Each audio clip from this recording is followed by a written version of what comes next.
heart of glass as the crack begins to unfold, my dreams unwind.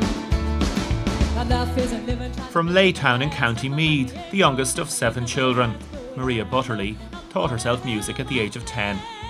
Her love of music flourished in her teenage years, and in the early 1990s she was writing songs. In 1994, she decided it was time to take it to the next level, and she headed to the mecca of country music, Nashville. Did you go to the States specifically to go to Nashville? Yes. Everything I did was and still is probably, my goal is music, and I had been reading about Nashville and back in '94, it was just the land of dreams and hope, and as America was. So I got a green card in '94, and like most, starting out artists, I took whatever jobs I could, and while I was all the time learning my craft of songwriting in Nashville, which is obviously a great place to start, There she met a lot of singer-songwriters, many of whom were also pitching their music.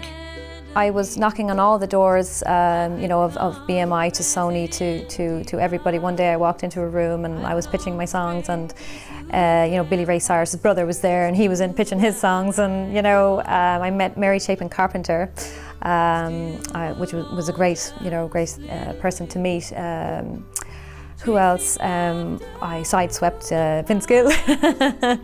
But another writer I did get with and eventually did get to write with, which was great, was Kostas Lazaridis.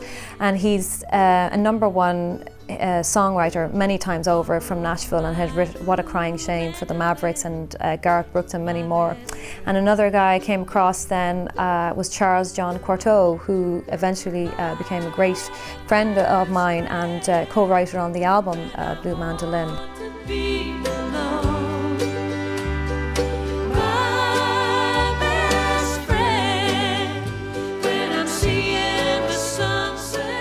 And that album, Blue Mandolin, is her latest offering. This is the famous Blue Mandolin. It was a lovely sunburst, kind of a brown, tanny colour. And I decided I was going on T.G. Cahir to perform the song Blue Mandolin, and I realised I didn't have a blue mandolin. So I went to a guy up in Dublin, Derek Nelson, and asked him to spray it. So he was nervous, but he did it, and he's a craftsman on instruments, and he did a great job. The album encompasses her philosophy of never giving up, never losing hope, in every walk of life. Maria has won numerous awards, including California, in Britain and in Ireland. Like most musicians, music can be her best friend, but it can also nearly suffocate. Music has been very good to me, and music itself, there's 2 sides to music. There's your creative side and then there's the business side. So the creative side is always there and always available for me to just sit and write. But eventually you want to get your work out. You want that work has to get out, and that's a craving that never kind of goes away.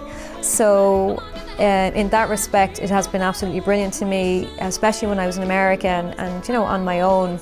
I gravitated to music, I think, for security a lot of the time, to hold me together. It was my identity, but it also became so much my identity at times I couldn't separate Maria from the identity. Maria, a normal life, the everyday life, or the everyday of sometimes you just, I don't know how to remove myself from this at times, that it can engulf you, it can overwhelm you. One project which is close to Maria's heart is that of The Quiet Man, the iconic movie starring John Wayne and Maureen O'Hara. I've always had an interest in the story and the movie. It's one of an all-time favourite, it's a classic, and I think a lot of people identify with that. It's just the most simple but beautiful story of 2 people and the relationship between the 2 people. You have the tall, composed, kind of quiet man, unassuming, but yet he can sort of, rear up when he needs to. Then you have this fiery, sassy redhead woman, which I don't know if it's me. I could have a quick temper, maybe, I don't know. She wrote a song specifically about The Quiet Man. It's so good she was asked to perform it for Maureen's 90th birthday.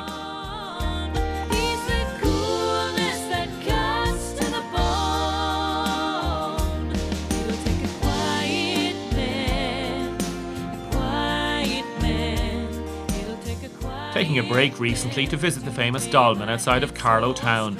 Maria will be touring Ireland and Britain in the next few months, with more information on her website mariabutterly.com.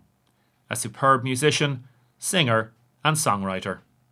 The real success for me, and the challenge that I delighted in was to be able to write my own songs and have my own original song make it. To be able for people to identify with a song by Maria Butterly. That's the ultimate for an artist, that they're coming to hear your music, that they're coming to see your concert that has your music.